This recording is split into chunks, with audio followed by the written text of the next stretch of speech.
Avec vous, on va chercher du travail, notamment dans le numérique et le digital. C'est peu dire que le numérique révolutionne la vie des entreprises. Alors du coup, il y a des sociétés qui se sont développées, des agences qui se sont développées pour vous aider à faire cette mutation digitale. C'est le cas de la société Ineat et on reçoit aujourd'hui Céline Konaboun.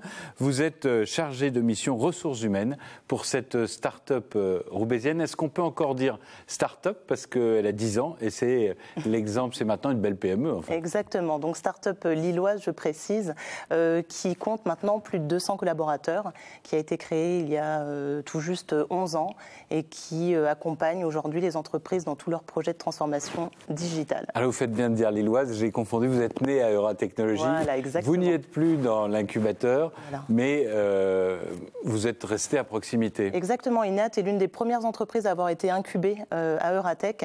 Et puis il y a quelques années, étant donné qu'on grandissait énormément, on a choisi d'avoir nos propres locaux, mais toujours dans l'écosystème d'Euratechnologies. Donc on est pratiquement en face du bâtiment Le Blanc-Lafont. Révolution digitale, ça veut dire qu'il y a des quantités de métiers aujourd'hui, puisque le numérique est partout et transforme les entreprises. Sur quoi accompagnez-vous vos clients ?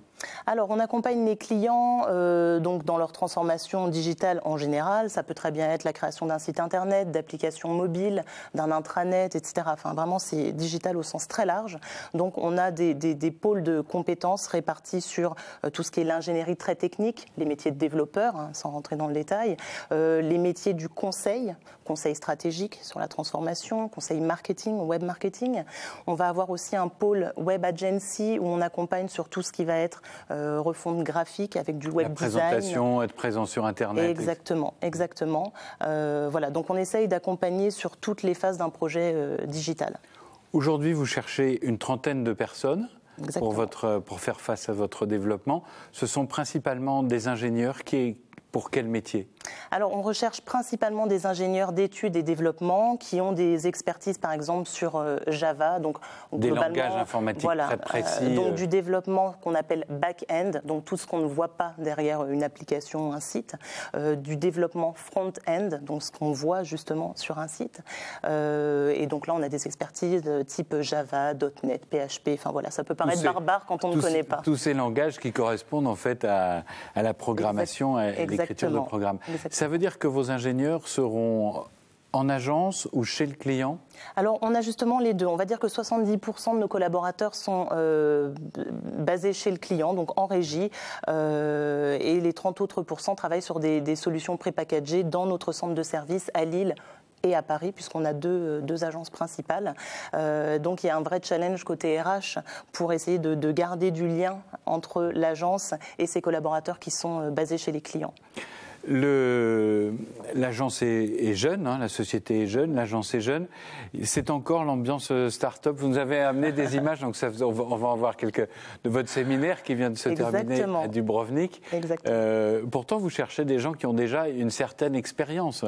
On va dire que c'est plutôt dans l'état d'esprit. On a besoin de gens très dynamiques, très ouverts, péchus, qui soient capables de prendre des initiatives et qui, par ailleurs, ont une bonne connaissance et un bon niveau d'expertise technique dans leur métier. Ceci dit, on reste tout de même ouvert à des profils plus juniors, puisqu'on accompagne des étudiants en stage, en alternance, même des jeunes diplômés, parce qu'ils ont la personnalité derrière qu'on recherche chez Ineat, qui est d'être autonome. Mais vous insistez beaucoup sur l'autonomie. Voilà, exactement. Voilà, ça c'est assez typique des séminaires d'entreprise au soleil.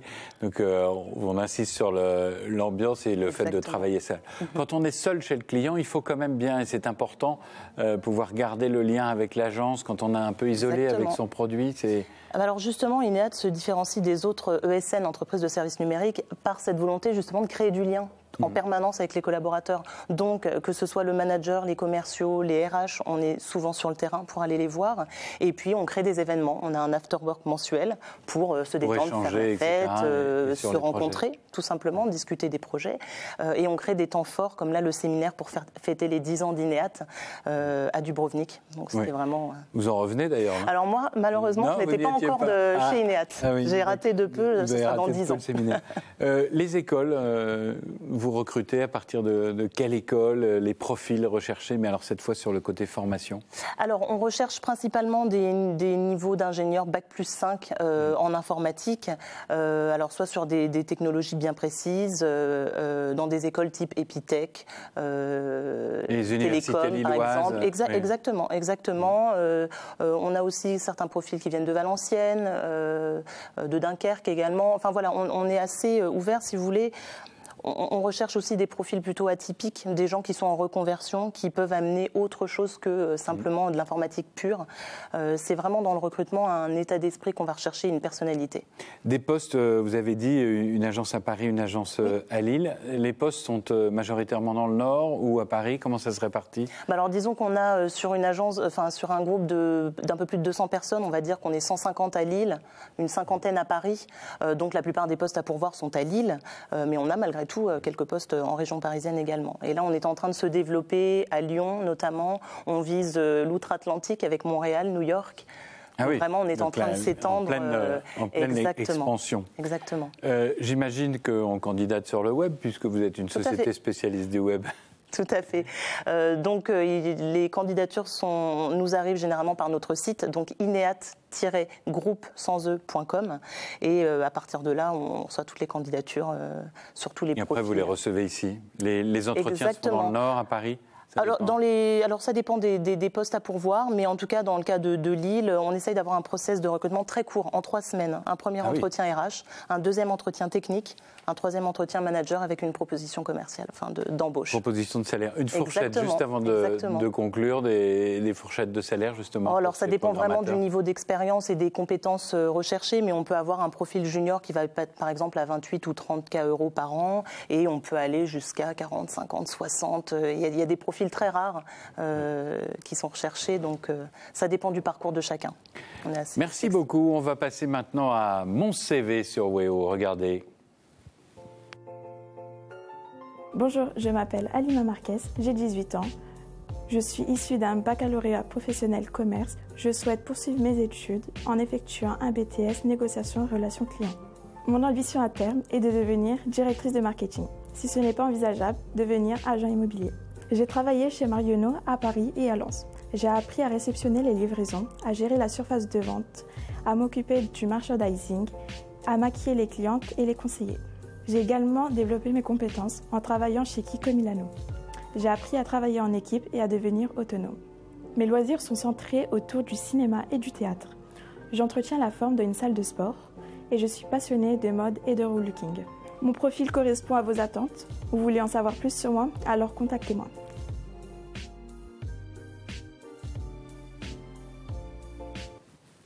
Et maintenant, avec Frédéric, notre coach, le conseil pour bien réussir son entretien d'embauche. Alors, comment valoriser ses réussites à un entretien de recrutement? C'est un sujet qui n'est pas facile parce que généralement, dans notre société française, on a du mal à se valoriser. On n'a pas été appris à l'école ni à la maison à se mettre en valeur. On a souvent pointé du doigt nos échecs que nos réussites. Et on peut penser qu'à l'entretien, ça peut nous desservir. Et on attend parfois la question qui nous permettra peut-être de parler de nos réussites. La première des choses, c'est de se dire que ça va vous valoriser forcément. Une réussite, qu'elle soit d'ailleurs professionnelle ou extra-professionnelle, va mettre en valeur vos qualités personnelles, vos qualités professionnelles, votre savoir-être, votre savoir-faire. Donc, il faut savoir en parler, et pour en parler, il faut identifier ces réussites. Donc, se poser, faire une liste de ce que vous avez réussi. Parfois, pour quelqu'un d'autre, l'obtention, par exemple, d'un diplôme ne sera pas une réussite, mais peut-être pour vous, ça le sera, parce que vous l'avez passé, ce diplôme, dans des conditions pas faciles. Parce qu'à la maison, il y avait un parent malade, parce que c'était un moment difficile de votre vie. Montrez que cette réussite, eh bien, c'est obtenue pendant une épreuve.